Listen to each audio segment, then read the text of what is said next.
There is nowhere left to hide for Iran's regime anymore. With its air defenses shattered, the US has achieved a level of air supremacy that had yet to be seen in Operation Epic Fury. How do we know? B-52s are in the skies, and they're flying over land. They're dropping something that Iran can't come back from, and they're doing it over and over again to ignite a chain reaction collapse. There are fireballs over Iran right now as B-52s hunt Iran's last bunkers to extinction. This is a huge change in America's aerial strategy. And it's been announced by no less than the chairman of the Joint Chiefs, US Air Force General Dan Kane.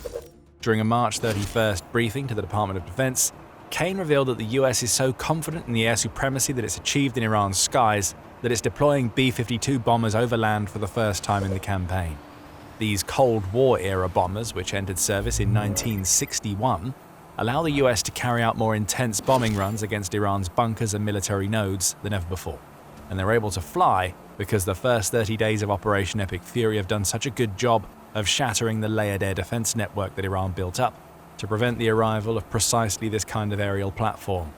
Kane made all of this very clear with his statement as he said, "Given the increase in air superiority, we have successfully started to conduct the first overland B-52 missions, which allow us to continue to get on top of the enemy.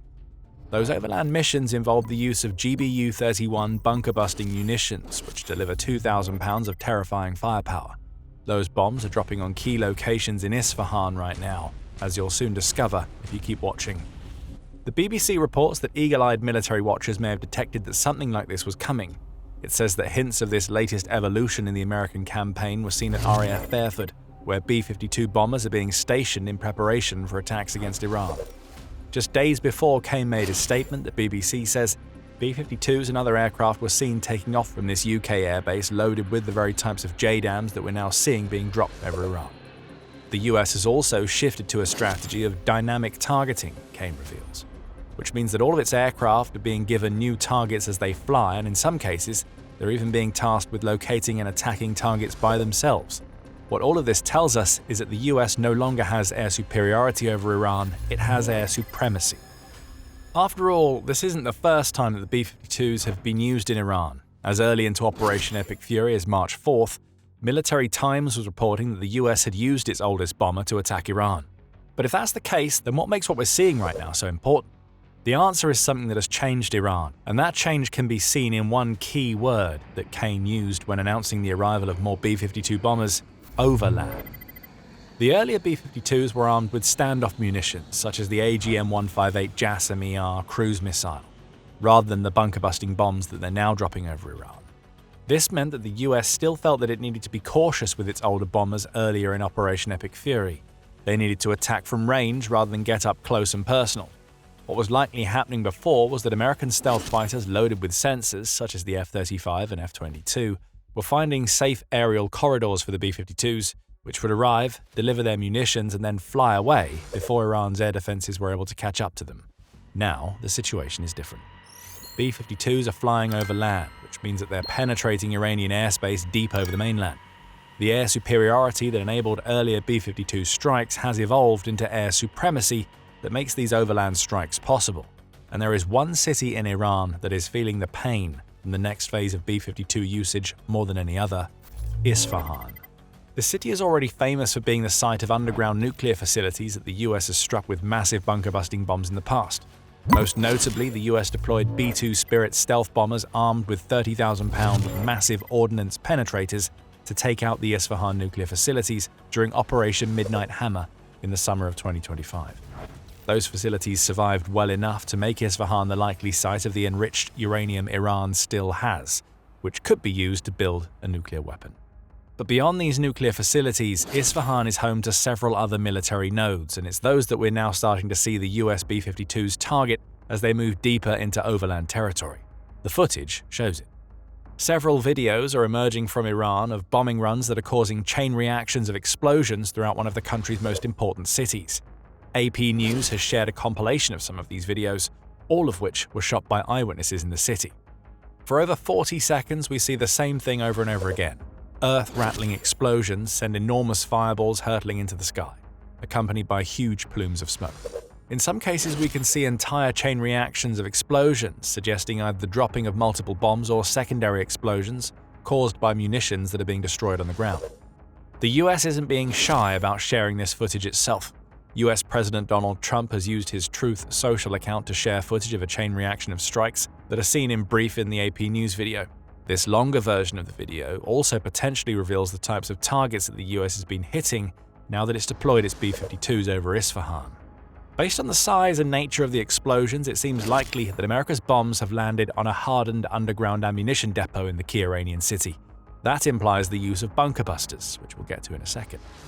Sticking with Isfahan for a moment, the idea that the US just hit one of the city's ammunition depots with its B-52s is supported by the fact that Isfahan is home to an enormous missile complex. The Nuclear Threat Initiative says that this complex is the largest missile assembly and production site in Iran, and it was built in the 1980s with help from China and North Korea.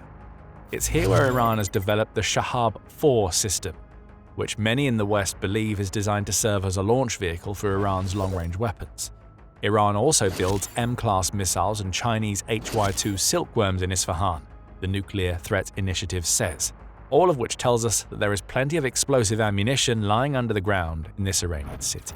And that brings us back to the bunker busters. According to Al Jazeera, the US hasn't limited its B-52 bomber runs to Isfahan. Tehran and several other Iranian cities have also been targeted, such as Karaj, which is home to several industrial areas. However, it was the bunker busters over Isfahan, most likely the 2,000-pound bombs we mentioned earlier, that captured all the headlines. Beyond those seen in the footage we've shared so far, Al Jazeera says that the US dropped several of its powerful bunker busters into the mountainous regions surrounding Isfahan, leading to yet more secondary explosions, presumably as Iran's ammunitions and missile stockpiles went up in flames. The same outlet adds that the US bombing campaign has also seen it target key parts of Iran's industrial infrastructure, such as steel manufacturing plants, petrochemical plants, and even nuclear facilities. So the US is switching over from targeting military nodes alone to using its B-52s to snatch away Iran's means of production. Operation Epic Fury is transitioning into a more attritional campaign, and the B-52s are at the center of it. However, they may also be at the center of something else, which has caught everybody off guard.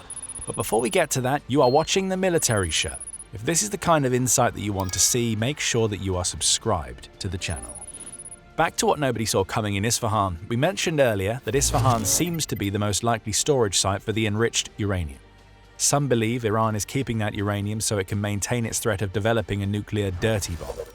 Iran has almost 1,000 pounds of this uranium, which has been enriched to 60% of the explosive U-235 isotope, and doesn't need much more work to bring it up to the 90% level of enrichment needed to make a nuke. The US doesn't want Iran to have this uranium. It wants to strip Iran's nuclear capabilities so badly that rumors are surfacing that the US is preparing a daring ground campaign that would see it land special forces troops at Isfahan. Those troops, the rumors suggest, would be targeted with extracting Iran's uranium from the city's underground nuclear bunker and then getting out again rather than holding the location. It's a daring plan that comes with a lot of danger. Every minute that the US troops spend at the Isfahan site will be a minute where they're vulnerable to Iran's missiles and drones. That's where the B-52s come into play. Ynet News posits that pyrotechnics that have accompanied the strikes in Isfahan are all well and good, but they may be designed to obscure America's true objectives. It suggests that what we might be seeing in the city right now is a concerted effort by the US to effectively bury the enriched uranium believed to be stored at Isfahan. The idea here would be to use bunker-busting bombs, such as those carried by B-52s, to collapse the tunnels leading to Iran's uranium storage sites. If the US can pull this off, Ynet says, it would make those sites inaccessible to Iran for a year or more, which in turn means that the US won't have to risk sending in special forces to extract the harmful material. It's a theory that starts to make sense the more you think about it. The bunker busters for which we have evidence all seem to target explosive sites, such as Iran's ammunition depots. Those designed to collapse the Isfahan tunnel networks would have been much harder to spot. They would burrow underground and explode, causing obvious effects if you're close to the site. But massive fireballs don't erupt into the sky when tunnels collapse. You'll see smoke and debris, of course, but not the pyrotechnics. Could those headline-grabbing B-52 strikes have been cover for what the US really sent its B-52s into Isfahan to do? Ynet seems to think so. It claims that the US bombers carefully coordinated their strikes so that they collapsed tunnels without destroying the uranium itself, which the outlet says is now locked under 100 meters or almost 330 feet of solid rock. Perhaps the coming days will reveal that the US achieved a lot more than the already impressive and very obvious results we've seen so far. Iran, for its part, has tried to respond to America's B-52 onslaught in Isfahan. In its March 31st report on the strikes, the Times of India said that Iran responded to the attacks by launching a barrage of missiles in Israel's direction, though most of these were intercepted or landed in open areas, and there were no immediate reports of casualties. Al Jazeera says differently in an April 1st report that claims an Iranian ballistic missile launched at Israel hit its target, injuring 16 people in the process. Iran is still trying to send the message that it isn't going to back down, even as B-52s fly overhead unimpeded, though how realistic that message is up for debate, given that the US is now claiming that Iran is seeking a ceasefire. Before we get to that, we have to answer the question of how all of this is possible. The destruction of Iran's air defense network has already been widely reported. It was less than a week into Operation Epic Fury and Operation Roaring Lion that the Israeli Defense Forces were reporting that 80% of Iran's air defense systems were destroyed. That was a good starting point, but it wasn't quite enough for the air supremacy needed for the overland B-52 strikes that we're seeing now.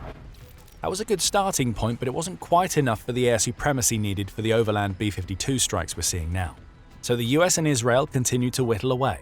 By March 10th, Kane was reporting that most of their higher-end surface-to-air missile systems are non-factors at this point, when speaking about Iran's air defenses, adding that US fighter jets could now fly around with relative impunity.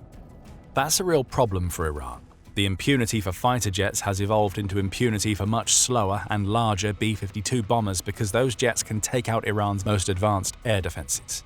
Iran did have air defense systems that should have been able to hit the B-52. The Bavar 373, which Iran built itself, has a maximum detection range of almost 200 miles, which is a long way above the 50,000-foot flight ceiling of the B-52, Army technology points out. The S-300 PMU-2 air defense batteries that Iran purchased from Russia should also be able to target America's aging bomber. The problem is, they can't.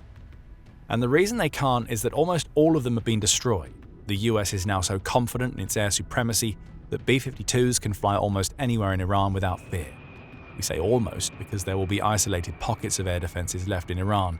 Whether ground-based systems or shoulder-mounted man-pads, these pockets could still present a threat, but that's where fighter jets flying with impunity help. Loaded with sensors, they can detect these threats and destroy them, or at the very least, channel information to B-52 pilots so they know what areas of Iran to avoid. Clearly, Iran has no real air defenses left in Isfahan. The volley of strikes that B-52s have been carrying out in that city are proof of that. Upgrades to the B-52 may also be contributing to the overland strikes that we're starting to see. Key among them is the radar modernization program that the US Air Force has developed for the aging bomber. Business Insider says that the radar upgrades the B-52 is receiving are making it more effective against electronic warfare techniques, which takes another arrow out of the Iranian defensive quiver. The first ferry fight of a B-52 with this new radar system took place in December 2025, so the bombers currently flying in Iran's airspace may have been equipped with it. What all of this means for Iran is that a bomber that its layered air defense network was meant to make mincemeat out of is able to fly anywhere it wants because that network is no more. That was already a problem when the B-52 was being deployed as a carrier of standoff munitions.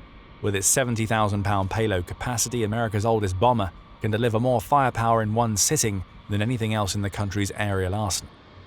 But now the massive payload is being combined with the versatility that makes the B-52 so famous. The US Air Force itself states that the B-52 is capable of launching the widest array of weapons of any aircraft in the US inventory, along with being able to deliver more. Gravity bombs, precision-guided missiles, JDAMs, bunker busters, cluster bombs, mines, and even nuclear warheads can be loaded into this beast of an aircraft. So having B-52s flying over land means that Iran never knows which problem it's going to face next. Earlier in Operation Epic Fury, it was standoff munitions. In Isfahan over the last couple of days, it seems to have been bunker busters. Tomorrow it could be something else. There's no real way of guessing until the firepower hits home, and that's a major problem for Iran's regime. This sort of thing is precisely what the B-52 was built to do. It's not the flashiest aircraft in the world. Nobody is looking at it with the same level of admiration that they reserve for the F-35 or B-2, which are both sleek, stylish and stealthy. But they are the scalpels of the US Air Force. The B-52 is the wrecking ball. And when a country is so utterly bereft of air defenses as Iran, that wrecking ball can swing over and over again, with its versatility giving it the option to take part in the dynamic targeting aspects of Operation Epic Fury that Kane says the US is now starting to execute. Iran doesn't have any real options left for dealing with America's B-52s, and this is where we might see another shift in the operation. We mentioned earlier that US President Donald Trump has claimed that Iran is looking for a ceasefire now that it knows the B-52s are in the skies. He's taken to Truth Social to say as much, stating, "Iran's new regime president, much less radicalized and far more intelligent than his predecessors, has just asked the United States of America for a ceasefire."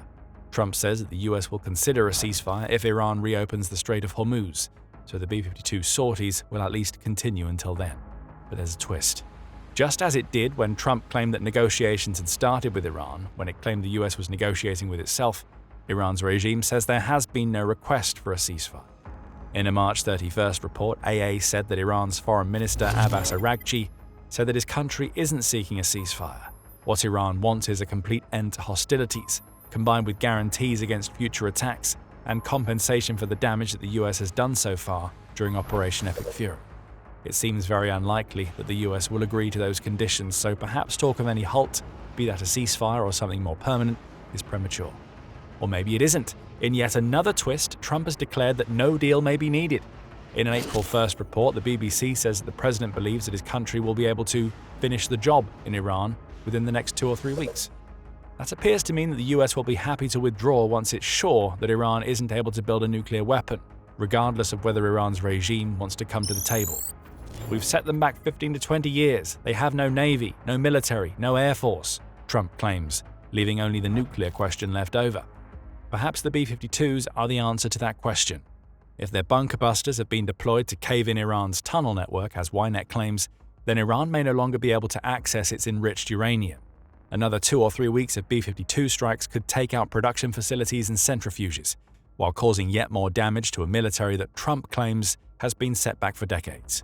Maybe now all that's left is for the B-52s to hunt the last Iranian bunkers to extinction. If they succeed, a deal won't mean much to the US. The B-52 is far from the only older aerial platform that the US can deploy in Iran right now that it's achieved air supremacy. A-10 Warthogs are also hitting Iran so hard that the regime thought that it was the end of the world. Combining loitering capabilities and a versatile loadout, these attack aircraft are operating in Iran right now. And you can find out all about them in our video. And if you enjoyed this video, remember to subscribe to The Military Show to see more of our Operation Epic Fury analysis. And thank you for watching.